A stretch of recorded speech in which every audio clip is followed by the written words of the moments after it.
ಮನಸ್ಸು ಚೈತನ್ಯನ ಸರಿಯಾಗಿ ಗ್ರಹಿಸಬೇಕಂದ್ರೆ 3 ಟಿಪ್ಸ್. ಒಂದು ಲೆನ್ಸಿಂದ ನಾವು ತಗೊಂಡು ಒಂದು ಹುಲ್ಲನ್ನ ನಾವು ಸುಡ್ಬೇಕಾದ್ರೆ ಸನ್ಲೈಟಿಂದ ಚೆನ್ನಾಗಿ ಫೋಕಸ್ ಮಾಡಬೇಕು.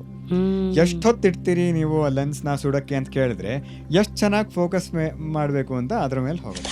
ಈ ಎಕ್ಸಾಮ್ ಮುಂಚೆ ಅಥವಾ ಯಾವ್ದಾದ್ರು ಎಕ್ಸ್ಪೆರಿಮೆಂಟ್ ಮಾಡೋಕ್ಕೆ ಮುಂಚೆ ಅಥವಾ ಏನಾದ್ರು ಒಂದು ಕ್ರಿಯೆ ಮಾಡೋಕ್ಕೆ ಮುಂಚೆ ಈ 4ನೇ ಶ್ಲೋಕ ಧ್ಯಾನ ನಾನು ಇವಾಗ ಹೇಳಿದೆ, ಅದನ್ನ 5 ನಿಮಿಷ ಆದರೂ ಅದನ್ನು ಮಾಡಿದ್ರೆ ತುಂಬ ಚೆನ್ನಾಗಿ ಫೋಕಸ್ ಬರುತ್ತೆ.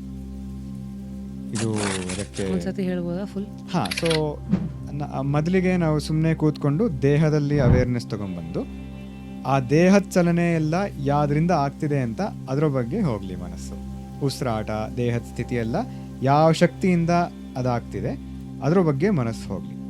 ಅಷ್ಟೇ ಅಲ್ಲ, ನನ್ನ ಮನಸ್ಸು ಅದ್ರ ಬಗ್ಗೆ ಯೋಚನೆ ಮಾಡ್ತಿದೆ ಅಂತ ಹೇಳೋದು, ಅದು ಯಾವ ಶಕ್ತಿಗೆ ಇಂದ ಆಗ್ತಿದೆ ಅಂತ ಮನಸ್ಸು ಅದ್ರದ್ದು ಮೂಲಕ್ಕೆ ಹೋಗಿ. ಯಾವಾಗ ಮನಸ್ಸು ಆ ಶಾಂತವಾದ ಸ್ಥಿತಿಗೆ ಹೋಗುತ್ತೋ ಅವಾಗ ಈ ಏಕಾಗ್ರತೆಯ ಶಕ್ತಿ ಮನಸ್ಸಿನಲ್ಲಿ ಖಂಡಿತವಾಗಿ ಬರುತ್ತೆ. ಫುಲ್ ವಿಡಿಯೋನ ನೋಡಿ ಆನ್ ರ್ಯಾಪಿಡ್ ರಾಶ್ಮೀಸ್ ಯೂಟ್ಯೂಬ್ ಚಾನಲ್.